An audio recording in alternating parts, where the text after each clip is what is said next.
بسم اللہ الرحمن الرحیم ان اولیاؤہ الا المتقون صدق اللہ مولانا العظیم۔ بارگاہ رسالت مآب صلی اللہ علیہ وسلم میں درود پاک کا ہدیہ پیش کریں۔ اللہم صلی علی سیدنا و مولانا محمد معدن الجود والکرم وآلہ واصحابہ الکرام وابنہ الکریم وبارک وسلم صلاة دائمة سرمدا ابدا۔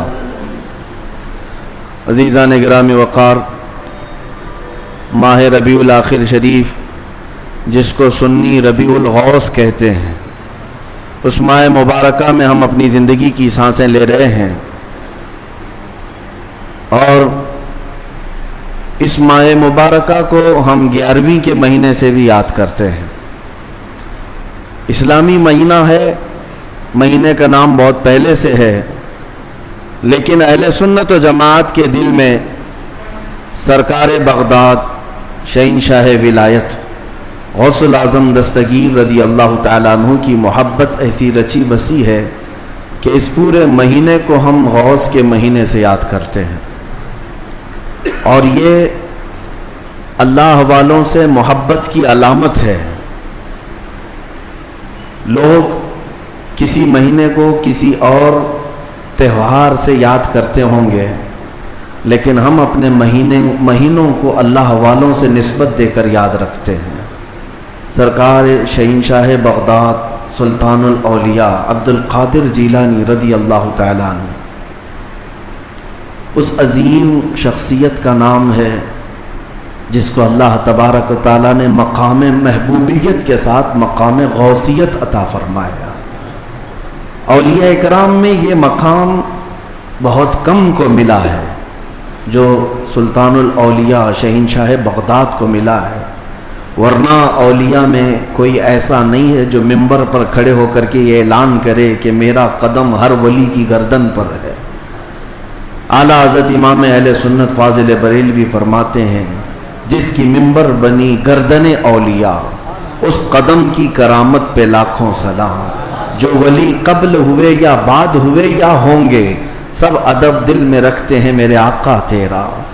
غوث پاک رضی اللہ تعالیٰ عنہ کو اولیاء کرام میں ایسا ہی مقام حاصل ہے کہ جیسے سورج کو ستاروں پر مقام حاصل ہے۔ آپ کو اللہ تعالیٰ نے بچپن سے علمی شرافت کے ساتھ ساتھ خاندانی شرافت ایسی عطا فرمائی کہ آپ اپنے والد ماجد کی طرف سے حسنی سادات ہیں اور اپنی ماں کی طرف سے حسینی سادات ہیں، یعنی امام حسن مجتبی ان کے دادا ہیں، امام حسین شہید کربلا نانا ہیں، جس کے دادا اور جس کے نانا دونوں جنتی جوانوں کے سردار ہوں، اس نسبت کا عالم کیا ہوگا۔ میرے عزیزو، گھر کے اندر سادات کے ہاں جو پرورش کا معمول ہوا کرتا تھا، اسی سے اندازہ کر لیں آپ کی ولادت 29 شعبان کو ہوئی تھی، اور چاند رات تھی، دوسرے دن کو رمضان شروع ہونے تھا، اور چاند میں اختلاف ہو گیا جیلان میں۔ یہ جیلان ایران کا ایک علاقہ ہے، اس کو گیلان بھی کہتے ہیں، جہاں آپ کی پیدائش ہوئی۔ لوگوں کے دوران شک پیدا ہوا کہ چاند ہوا کہ نہیں ہوا۔ غوث پاک رضی اللہ تعالیٰ عنہ کی ماں فاطمہ ام الخیر، جو نہایت ہی شریف خاتون ہیں سادات کی، آپ نے لوگوں سے کہا کہ رمضان ہو چکا ہے، اس لیے کہ سحری سے لے کر افطار تک میرے بچے نے دودھ کو منہ نہیں لگایا ہے۔ پورے جیلان میں یہ بات مشہور تھی کہ سادات کے گھر میں ایک ایسا بچہ پیدا ہوا ہے جو سحری سے لے کر کے افطار تک اپنے ماں کے دودھ کو تک نہیں پیتا۔ یہ ان ایام کی میں بات کر رہا ہوں کہ ابھی غوث پاک رضی اللہ تعالیٰ عنہ 1 دن کے تھے، یعنی پیدائشی طور پر۔ میں آپ کو یہ بتاؤں کہ آپ سب غوث پاک کو پیران پیر کہتے ہیں کہ نہیں، یعنی پیروں کا پیر ہے، اور روشن ضمیر کہتے ہیں، سارے سلسلے وہاں تک جا کر پہنچ جاتے ہیں تو فخر کرتے ہیں۔ غوث پاک سے جس کا سلسلہ ملتا ہے وہ دنیا میں فخر کرتا ہے۔ میں یہ کہتا ہوں کہ پیروں کا پیر پیدا ہوتے ہی روزہ رکھتا ہو، اور اگر کوئی ڈھکوسلا جھوٹا پیر یہ کہتا ہے کہ ہمارے اوپر شریعت نہیں ہے تو بات یہ یاد رکھ لینا کہ اس کا غوثیت مآب سے کوئی تعلق ہی نہیں ہے. وہ شیطان کا مرید ہو سکتا ہے، رسول اللہ تک لے جانے والا راستہ ہرگز نہیں ہو سکتا. میرے آقا صلی اللہ علیہ وسلم تک لے جانے والا راستہ وہی ہے جو غوثیت مآب کے راستے سے ہو کر کے چلتا ہے. پیدائشی طور پر شریعت کی پاسداری کرنے والے شیخ عبد القادر جیلانی، میرے عزیزو، آپ کو یہاں غوث پاک کی کرامات سنتے سنتے ایک کسوٹی بھی حاصل کر لینا چاہیے کہ ہر پیر کو پرکھ کر کے دیکھو شریعت کے سانچے میں اترتا ہے تو وہ مرشد ہے، اور شریعت سے ہٹ جاتا ہے تو پھر وہ شیطان کا پھندا ہے. اس بات کو ہمیشہ یاد رکھیں. اگر کوئی اپنے گھر میں بیٹھ کر کے کہتا ہے کہ ہمارے لیے نماز نہیں، ہم تصور کی نماز پڑھتے ہیں، ہم تصور کی نماز پڑھتے ہیں، اور ہماری نماز تو مکہ میں ہوتی ہے، مدینے میں ہوتی ہے، تو کھانا یوں کیوں کھاتے ہیں، یہاں کیوں کھاتے ہیں؟ مریدوں کے سامنے تو سب چیزیں چلتی ہیں، اور نماز مکے میں ہوتی ہے، مدینے میں ہوتی ہے، نماز چھوڑ کر بیٹھے ہیں. ایک بات یاد رکھ لیں کہ سارا طریقت کا سلسلہ صرف قوالی سننے کا نام نہیں ہے. ہاں، اشعار حضور پاک کی محبت میں اور اللہ کی محبت میں سننا یقیناً باعث ثواب ہے، ہم خود بھی سنتے ہیں. لیکن وہ پیر ہی کیسا جسے قرآن پڑھ سننے کے بعد کوئی وجد نہیں آتا، قرآن سننے کے بعد کوئی وجد نہیں آتا، حدیث رسول سننے کے بعد کوئی وجد نہیں آتا. وجد کہاں سے آئے گا سمجھ بھی نہیں آتا. اور پھر ڈھول باجے پر تو پھر ہاتھ بھی ہلتے ہیں، پیر بھی ہلتے ہیں. اور پھر اگر کوئی یہ سمجھے کہ یہی مرشد ہے، پیر کامل ہے، تو دھوکے میں ہے. ایسا بندہ دھوکے میں ہے. وہ غوث پاک رضی اللہ تعالیٰ عنہ جن کی کرامات بیان کرنے کے ساتھ ساتھ ہم یہ بھی بیان کرتے ہیں کہ 40 سال آپ کے ایسے گزرے ہیں کہ صرف ایک انگور کے دانے سے آپ نے سحری کی ہے اور ایک آدھا گلاس پانی پر آپ نے افطاری کیا ہے. اتنے سال تک روزہ رکھے ہیں. ان میں کئی سال ایسے آئے ہیں کہ پوری رات بھر شیخ عبد القادر جیلانی کھڑے ہو کر کے نماز پڑھتے رہے. ان اولیاء کے لیے جن کے مجمع میں 70,000 سے کم کا کبھی مجمع نہیں ہوتا تھا، نماز معاف نہیں ہوئی، روزہ معاف نہیں ہوا، تو آج کے جانور نما کسی ایسے ڈھکوسلے بابا کے لیے نماز کیسے معاف ہو سکتی ہے، یا روزہ کیسے معاف ہو سکتا ہے؟ اس بات کو ہمیشہ ذہن نشین کر لیں. شریعت میرے مصطفیٰ کی ہے، اور نبی پاک صلی اللہ علیہ وسلم کی شریعت سب سے اوپر ہے. اس کے بعد ہی کوئی مقام مل سکتا ہے. اسی لیے اعلیٰ حضرت کی بات سنو، فرماتے ہیں بخدا خدا کا یہی ہے در. اللہ تک اگر کوئی پہنچنے کی بات کرتا ہے نا تو اسے جانچ کر کے دیکھ لو کہ حضور کے بارے میں کیا کہتا ہے. بخدا جس کا مطلب ہے قسم خدا کی، خدا کا یہی ہے در، یعنی رسول پاک کا جو دروازہ ہے یہی خدا کا دروازہ ہے. بخدا خدا کا یہی ہے در، نہیں اور کوئی مفر مقر. حضور کو چھوڑو گے تو نہ بھاگنے کی جگہ ہے نہ ٹھہرنے کی جگہ ہے، کہیں نہیں اور کوئی مفر مقر. اور پھر اعلیٰ حضرت فرماتے ہیں اگر کوئی خدا تک پہنچا بھی ہے تو سمجھ لو جو وہاں سے ہو یہی آ کے ہو، جو یہاں نہیں تو وہاں نہیں. اگر وہ رسول پاک صلی اللہ علیہ وسلم کی شریعت کبریٰ تک نہیں پہنچا تو پھر سمجھ لو کہ خدا تک پہنچ ہی نہیں سکتا. میرے عزیزو، غوث پاک رضی اللہ تعالیٰ عنہ کی پوری زندگی اگر میں آپ کو بتاؤں وہ عشق رسول کے سانچے میں ڈھلی ہوئی تھی. نبی پاک کی شریعت پر ایسا سختی سے عمل کرتے تھے کہ منبر پر کھڑے ہو کر کے آپ نے اعلان کیا میرا مرید اگر نماز نہیں پڑھتا تو اسے ہمارے قبرستان میں بھی دفن نہ کیا جائے. غوث پاک رضی اللہ تعالیٰ عنہ شریعت کے معاملے میں اس قدر سخت تھے. پھر میں پوچھنا چاہتا ہوں ان سے بڑا دنیا میں اور کون پیر آیا ہے؟ اگر کوئی اپنے مریدوں کو نماز معاف کرا دیتا ہو، روزے معاف کرا دیتا ہو، تو یاد رکھ لینا وہ شیطان کا پھندا ہے جو تمہیں نبی کریم صلی اللہ علیہ وسلم کی شریعت سے دور لے کر جاتا ہے. سب سے پہلی چیز ہے میرے مصطفیٰ کی شریعت. حضور پاک کے طریقے پر اگر کوئی چلا ہے تو اسے ولایت بھی ملتی ہے. اللہ کا ولی حضور کی شریعت پر گامزن ہو کر کے ہی چلتا ہے. کچھ مجذوب اولیاء ایسے ہیں جن کی عقل فنا ہو جاتی ہے تب ان کے اوپر سے شریعت کا قلم اٹھا لیا جاتا ہے، وہ مستثنا ہیں، وہ الگ ہیں. لیکن جتنے اولیاء آئے سب کا رسول پاک صلی اللہ علیہ وسلم کے دربار میں ایسا وسیلہ ہے، ان کی ایسی پہنچ ہے کہ اس کے بعد ہی انہیں ولایت کی منزل ملتی ہے. میں ایک بات بتاتا ہوں آپ کو، غوث پاک رضی اللہ تعالیٰ عنہ کے مقام کے متعلق. محبوب الہی کا نام سنا ہوگا، دلی کے شہنشاہ. دو اولیاء کو محبوب کا نام دیا گیا ہے.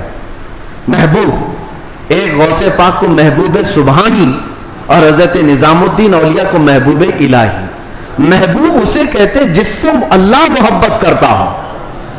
سارے اللہ سے محبت کرتے ہیں اور کچھ وہ ہیں جن سے اللہ محبت کرتا ہے، وہ محبوب ہیں.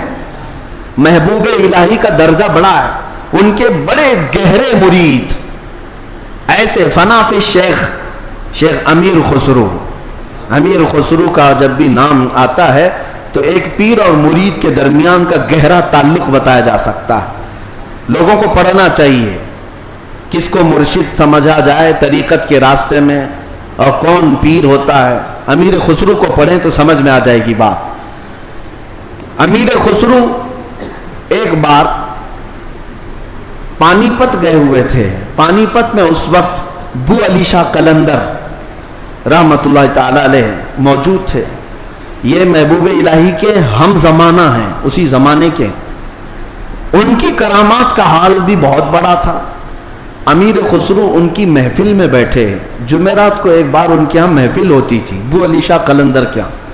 اور محفل میں ہوتا کیا تھا، جب ذکر کی محفل ہوتی اس کے بعد جتنے حاضرین ہوتے بو علی شاہ قلندر سب سے کہتے اپنی اپنی آنکھیں بند کر لو.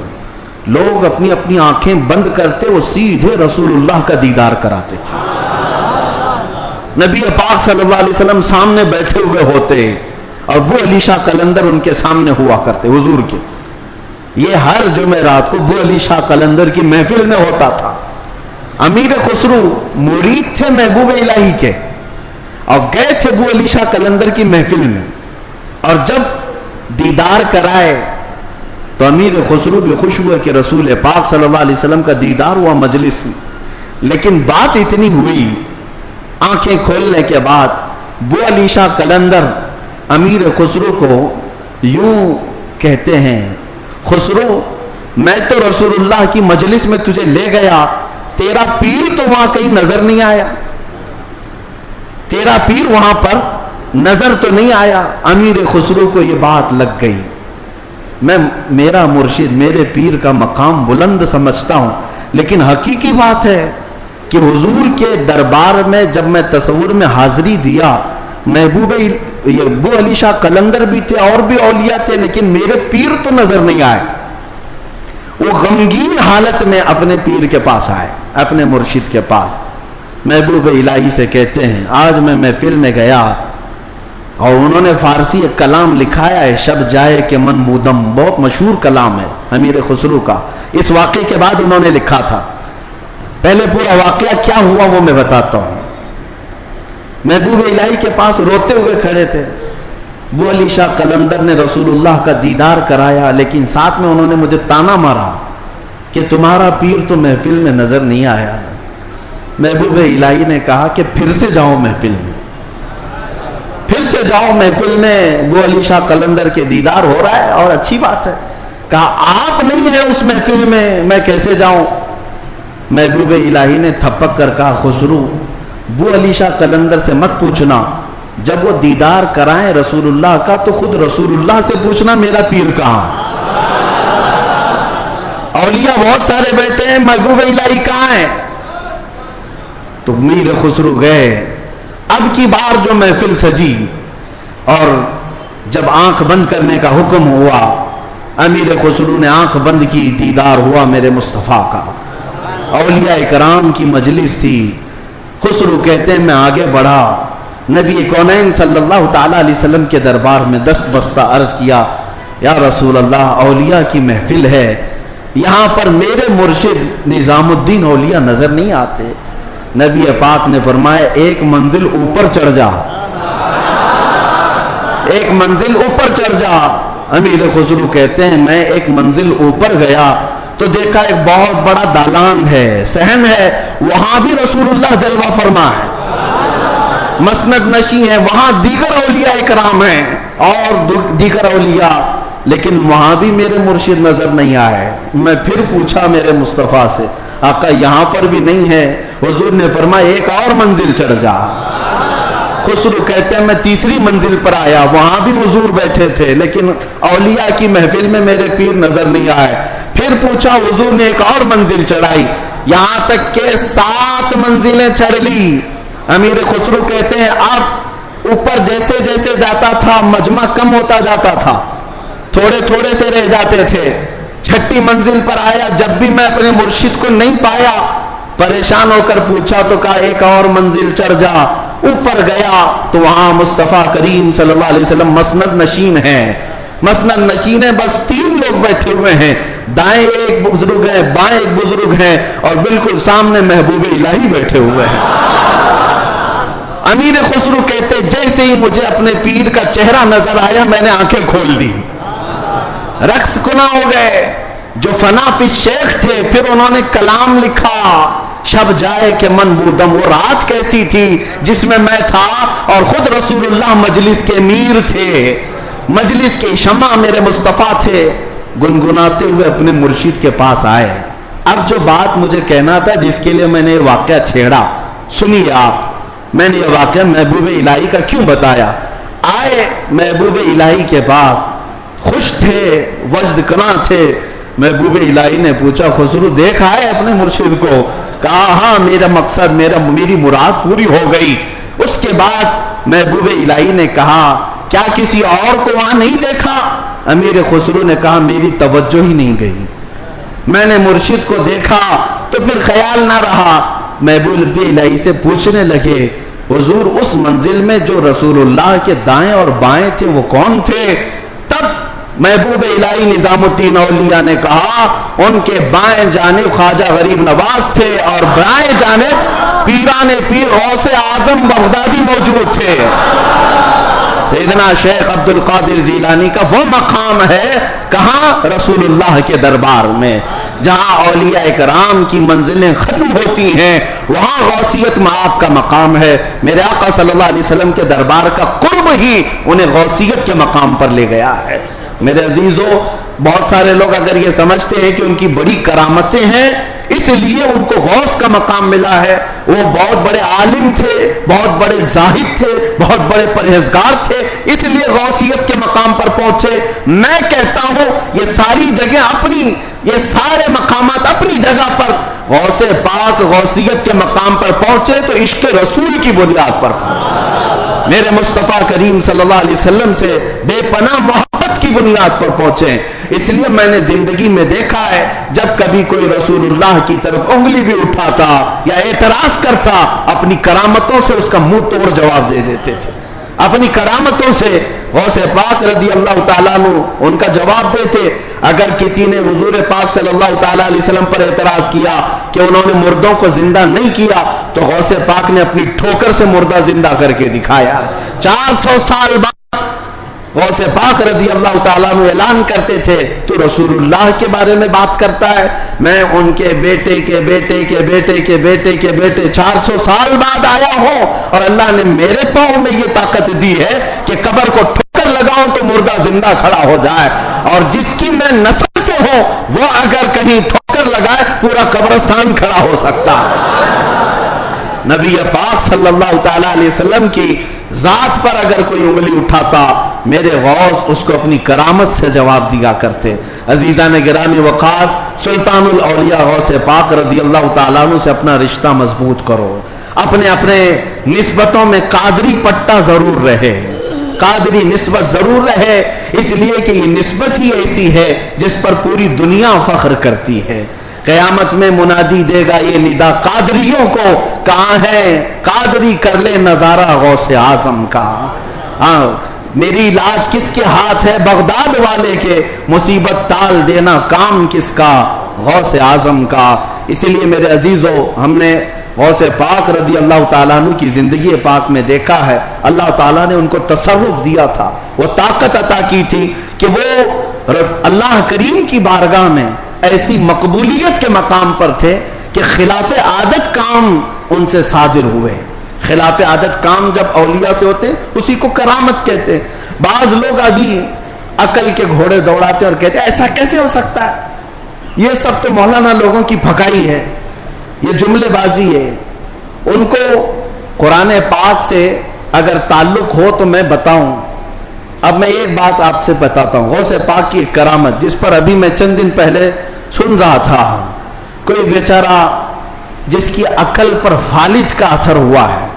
یہ وہ لوگ ہیں جن کو میرے مصطفیٰ کریم صلی اللہ تعالیٰ علیہ وسلم سے بغض ہے، عداوت ہے، اور دوسرے راستے پر چل پڑے اور اولیاء اکرام کو چن چن کر کے نشانہ بناتے ہیں، جن کا تعلق نجد سے ہے، وہابیت سے ہے، سلفیت نام رکھتے ہیں۔ بہرحال لیکن سوال کرنے والے نے ایک سوال کیا، ارے مولانا آپ سناتے ہیں کہ غوث پاک تو 12 سال کی ڈوبی ہوئی کشتی کو باہر لے آئے، یہ تو خدا کے بھی کام نہیں ہے، اللہ کے بھی کام نہیں، اس سے بڑھ کر کے آپ نے غوث پاک کو بتا دیا۔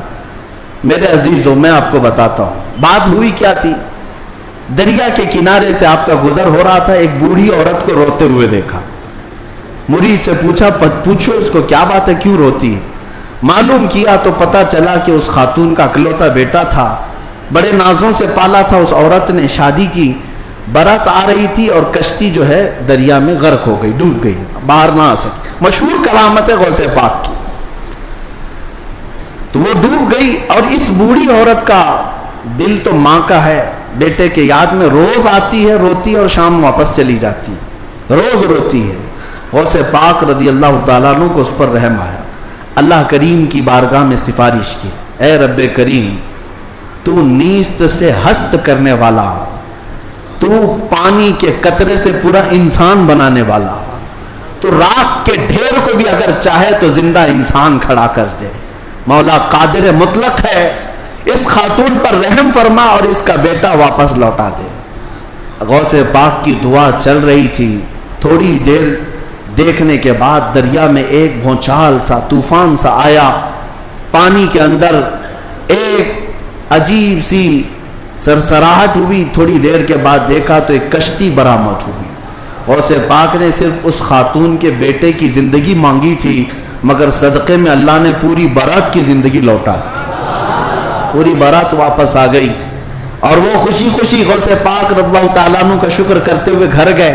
12 سال کے بعد مچھلیاں کھا گئی ہوں گی، کشتی کے پرزے ختم ہو گئے ہوں گے، لیکن رب ذوالجلال قادر مطلق ہم ان لوگوں کو یہی تو کہتے ہیں جو جلا کر کے سمجھتے ہیں کہ اب کوئی نہیں اٹھا سکتا ان کو، راکھ پانی میں بہا کر کے سمجھتے ہیں کہ اب ان کا حساب کتاب نہیں ہو سکتا۔ ہر عقل کے اندھو، جس رب ذوالجلال نے ایک نطفے سے تمہارا پورا انسانی شکل بنایا ہے، تم 1000 بار جلا کر راکھ کر دو، رب ذوالجلال قادر مطلق ہے، وہ دوبارہ زندہ فرمائے گا حساب لینے کے لیے۔ تو کشتی دوبارہ واپس آئی۔ غوث پاک رضی اللہ تعالیٰ عنہ کی اس کرامت پر ایک دو نہیں ہزاروں لوگ اسلام میں داخل ہوئے تھے، ہزاروں لوگ اسلام میں داخل ہوئے۔ اب جو صاحب ہیں انہوں نے کہا کہ ایسا کیسے ہو سکتا ہے، ایسا کیسے ہو سکتا ہے؟ ہر جگہ اگر تم عقل کے گھوڑے دوڑاؤ گے تو یہی سوال کرو گے ایسا کیسے ہو سکتا ہے۔ اگر تمہاری عقل میں بات نہیں آتی تو سمجھ لو اسی کو کرامت کہتے ہیں، اسی کو کرامت کہتے ہیں۔ تم اور ہم بھی کر سکتے تھے تو پھر غوث کی کرامت کا مطلب ہی کیا ہے؟ تم بھی غوث ہوتے، ہم بھی غوث ہوتے۔ کرامت ہے جو عقل میں نہیں آئے گی۔ اور قرآن سے اگر دلیل مانگتے ہو، سنو، سلیمان علیہ السلام نے اپنے دربار میں ایک بار اعلان کیا تھا، کون ہے جو سبا بلقیس کا تخت یہاں پر لے آئے گا؟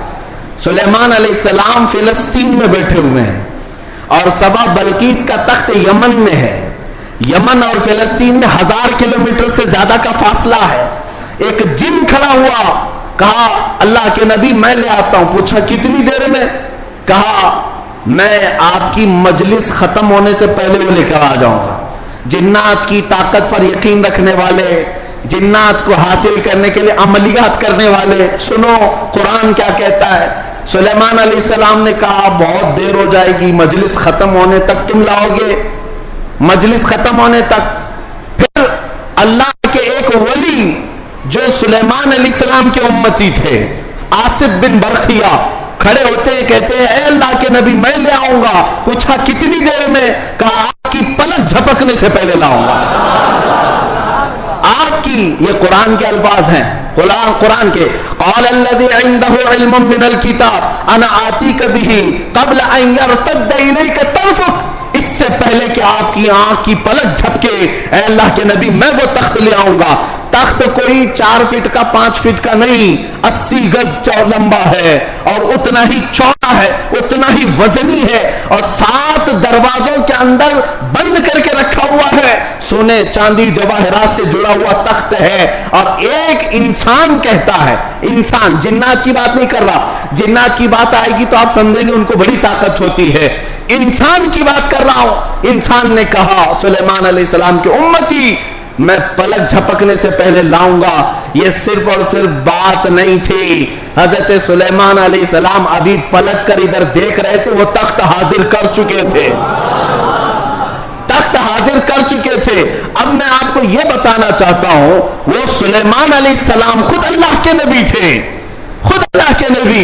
ارے وہ چاہتے تو خود ہی تخت کو طلب کر لیتے. اس قرآن کے واقعے کا مطلب مجھے یہ سمجھ میں آتا ہے، اللہ کے نبی نے دنیا کو یہ بتانا چاہا جو نبی کے قدموں میں بیٹھتا اس کی طاقت کا یہ ہے. نبی کی طاقت تو بہت دور، اور یہ بھی بنی اسرائیل کے نبی، بنی اسرائیل کے نبی سلیمان علیہ السلام، ان کے امتی کی طاقت کا حال یہ ہے.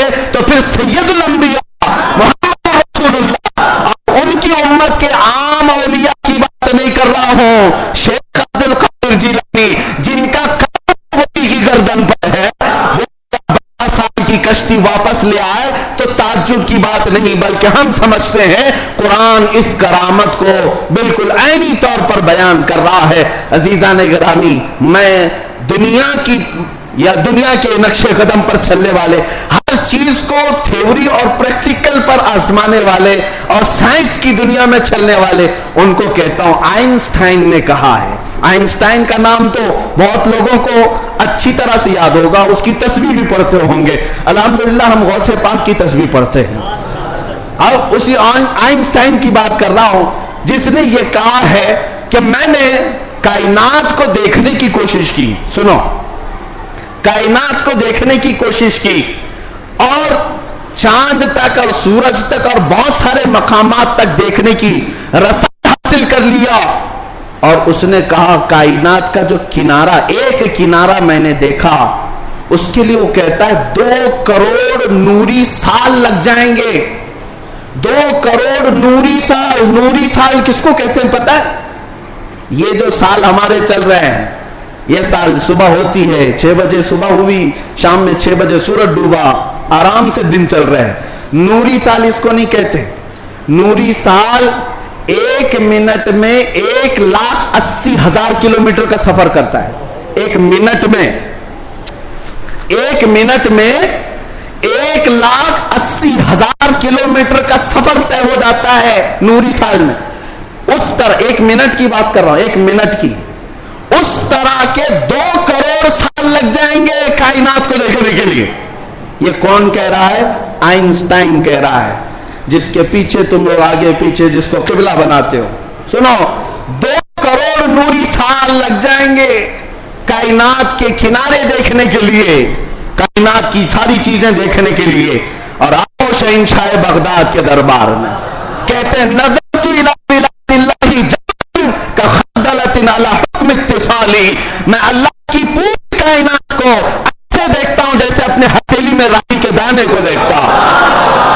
تمہارے سارے آلے، تمہارے سارے کمپیوٹر 2 کروڑ سال میں بھی وہاں نہیں پہنچ سکتے جہاں شہنشاہ بغداد کی ایک نگاہ پہنچتی ہے. ہاں، میرے غوث نے فرمایا نظرت الی بلاد اللہ جمعا کخردلۃ علی حکم اتصالی. میں اللہ کے پورے شہروں کو، کائنات کو ایسے دیکھ رہا ہوں جیسے اپنے ہتھیلی میں رائی کے دانے کو دیکھ رہا ہوں. عزیزان گرامی وقار، الحمدللہ ہمارے پاس فخر کرنے کے لیے بہت کچھ ہے، بہت کچھ ہے. غوثیت معاب کی نسبت نے ہی اعلیٰ حضرت کو مجدد بنایا ہے، اعلیٰ حضرت کو مجدد بنایا ہے۔ اور امام اہل سنت فاضل بریلوی اسی نسبت پر فخر کرتے ہیں۔ دیکھا جائے تو امام اہل سنت اعلیٰ حضرت نے تقریباً 1000 سے زیادہ کتابیں لکھ ڈالی ہیں، 55 علوم پر اللہ نے مہارت تام عطا کی ہے، اور بہت سارے شاگردوں کے کھیت تیار کیے۔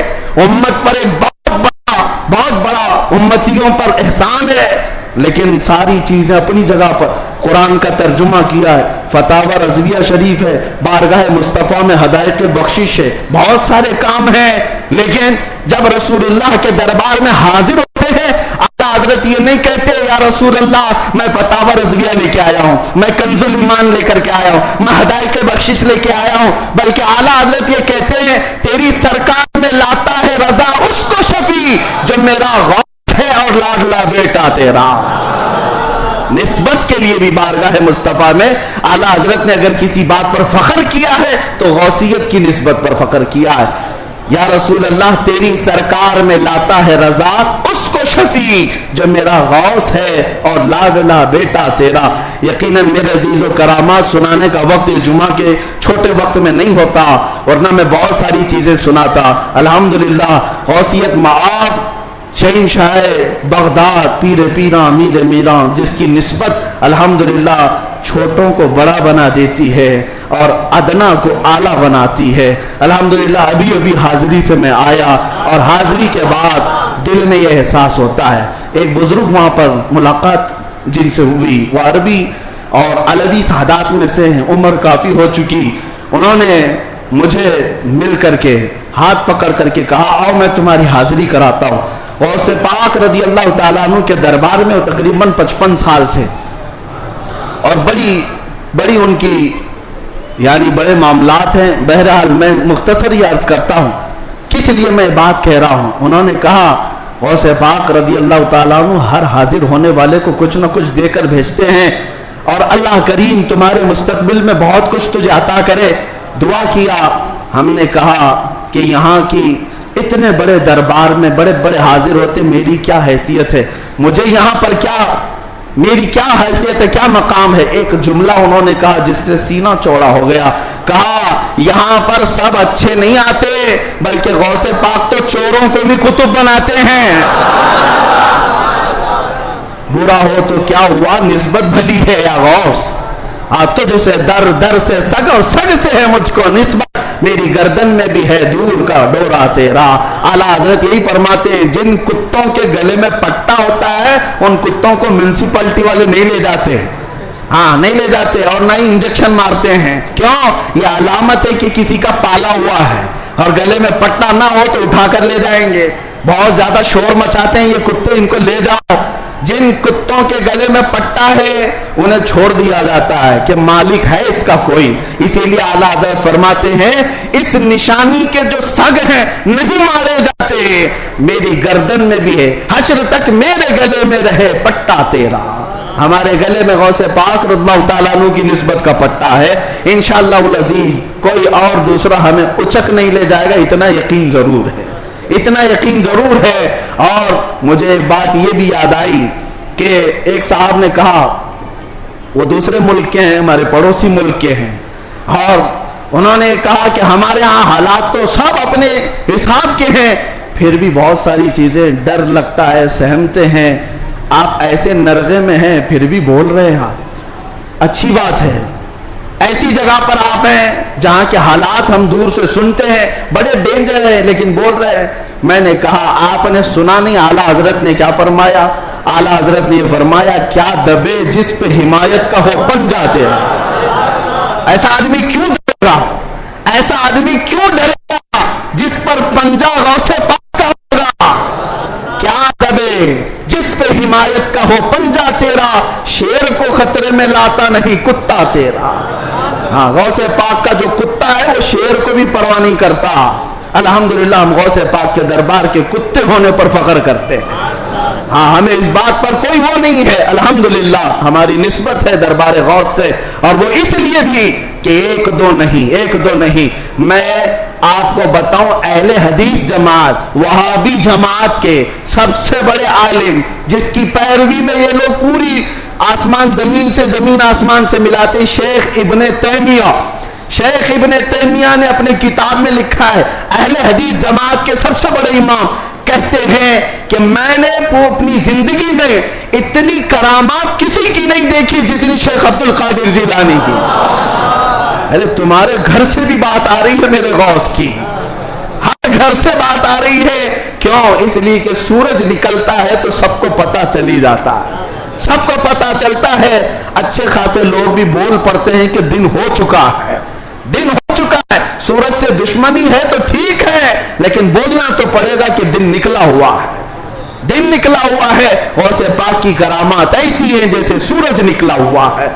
میرے عزیزوں، ایک صاحب ہیں، اب ہماری محبت کس بات سے ہونی چاہیے؟ غوث پاک رضی اللہ تعالیٰ عنہ ہماری محبت اس لیے بھی ہے، کئی اولیاء اکرام نے یہ باتیں لکھی بھی ہیں، فرماتے ہیں ان کے غوث پاک رضی اللہ تعالیٰ عنہ کے ایک مرید بھی ہیں، وہ تقریباً 14 اونٹوں پر شکر کے تھیلے لے کر کے سفر کر رہے تھے، سامان تجارت لے کر جا رہے تھے۔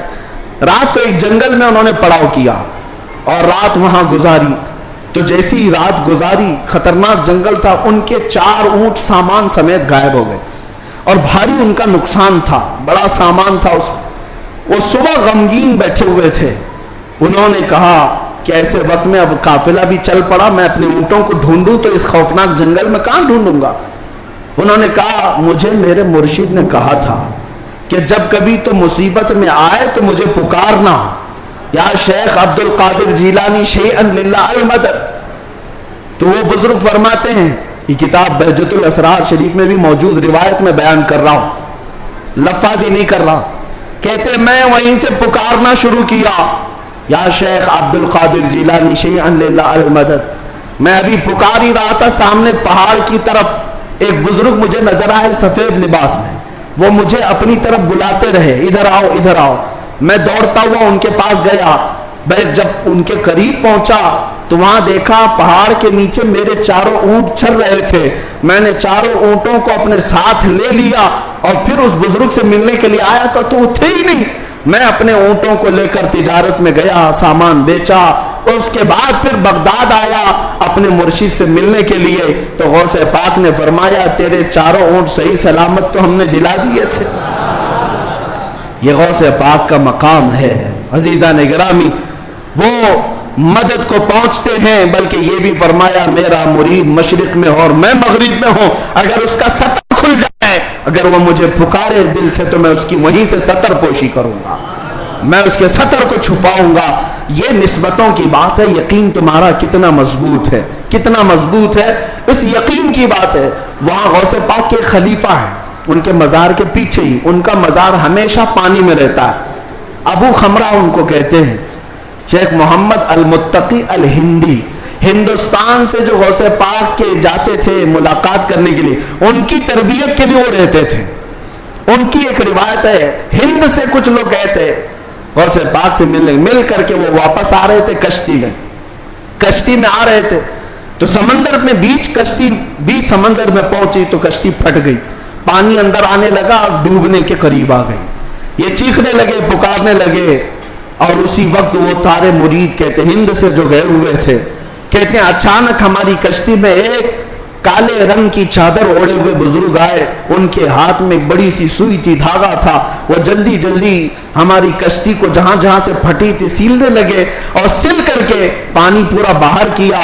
ہم تو ڈرے ہوئے تھے، ڈوبنے کے انتظار میں بیٹھے ہوئے تھے، کشتی پھر اپنے مقام پر صحیح سلامت چلنے لگی، ہم اللہ کا شکر ادا کرتے ہیں۔ اچانک وہ بزرگ جو آئے تھے، ہم نے پوچھا کہ آپ ہمارے ساتھ سفر میں ہیں یا کون ہے؟ انہوں نے چادر ہٹائی تو سیدنا شیخ عبد القادر جیلانی تھے۔ فرمایا تم میرے مرید ہو، مجھے پکارا، اللہ تعالیٰ نے مجھے بھیجا، میں تمہاری مدد کے لیے آیا۔ عزیزہ نگرامی، 1 2 نہیں، بہت ساری کرامات کتابوں میں روایتاً لکھی ہوئی ہیں، اور ایک دو نہیں، کئی تواتر کے ساتھ یہ روایتیں موجود ہیں۔